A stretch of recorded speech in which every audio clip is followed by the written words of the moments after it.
Croyez-vous que Dieu s'intéresse à la misère humaine, la nôtre, celle des autres? Oh oui, tous les jours. Mais il les intéresse peut-être pas. Parfois, on a peut-être des questionnements en disant mais qu'est-ce qu'il fait? À quoi pense-t-il? Il n'est pas indifférent, mais avec tout ce qu'on voit, je pense pas qu'il fasse grand-chose. Je pense qu'il y a d'autres choses à faire. Avec la misère qu'on a dans le monde présentement. Là. Je pense qu'il s'y intéresse peut-être d'une manière beaucoup plus globale et peut-être difficilement compréhensible à nos yeux dans le quotidien. Vraiment, il doit s'intéresser à un peu de tout. Bien obligé, c'est lui qui l'a créé.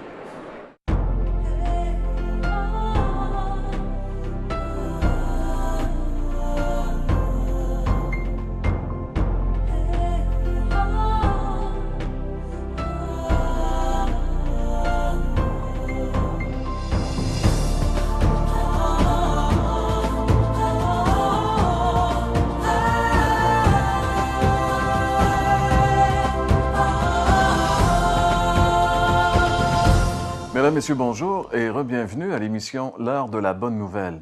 Aujourd'hui, nous allons découvrir ensemble celui qui s'intéresse à la misère humaine.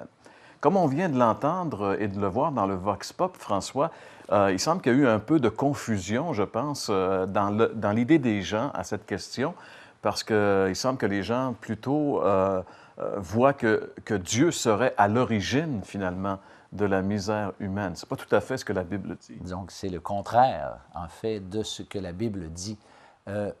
Écoutez, si, par exemple, on achetait un produit quelconque, mettons, prenons un ordinateur, et puis c'est marqué « éloigné de toute source d'humidité », et puis quelqu'un braverait le fabricant, puis il dirait « Écoute, non, moi, je prends mon bain avec l'ordinateur, je trouve ça bien pratique, c'est relax. » Et puis, on aurait des problèmes avec l'ordinateur. Mais à ce moment-là, pourrait-on, par exemple, mettre la faute sur celui qui a fabriqué cet ordinateur-là?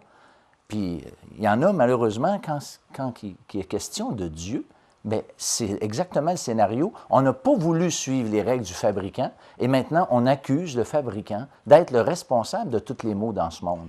Je pense aussi que le problème vient du fait que la plupart des gens ne savent pas que le fabricant avait fait des règles.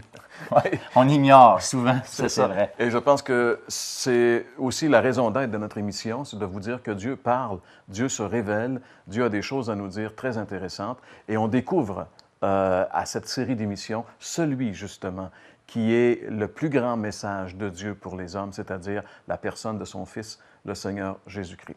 Et justement, aujourd'hui, dans cette émission, nous allons découvrir justement que Jésus s'intéresse vraiment à la misère humaine. François va faire le message et il va nous parler d'une transformation extrême.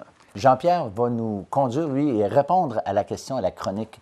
La Bible répond, il va répondre à la question « Dieu s'intéresse-t-il effectivement à la misère humaine ?» Et au chant, nous allons accueillir avec plaisir à nouveau Tabitha Lemaire qui va chanter « Tout ce que je veux ». À la chronique du témoignage, une amie à moi, Diane Frenette, va nous raconter, elle, comment Dieu a changé sa vie. En fait, son mari, vous allez l'entendre avec nous, c'est son mari qui a littéralement mis le feu aux poudres. Alors découvrons ensemble celui qui s'intéresse à la misère humaine.